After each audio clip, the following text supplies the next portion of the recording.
Tol, tignan mo itong Xeno flat seat kung gaano siya kaganda.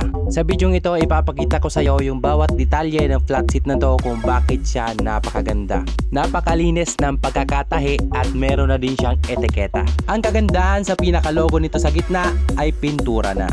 So hindi ka na mag-aalala kapag nabasa ito ay mababasa din yung short ng uupo dyan. Tri-carbon pala boss yung ginamit na seat cover dyan at hindi ka madudulas kapag inupuan mo yan. At ang flat seat na nakikita nyo ngayon ay para sa aking PCX 160. Syempre meron yan iba't ibang kulay, black, orange, yellow, and green.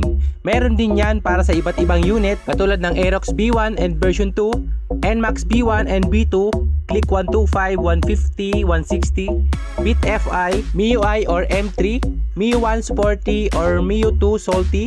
Meron din yan pang PCX 160, Rider Carb at Wave 125R. Para naman makita mo kung anong available na kulay ng flat seat para sa motor mo, i-click mo na lang yung yellow basket dyan sa baba para makapag-order ka.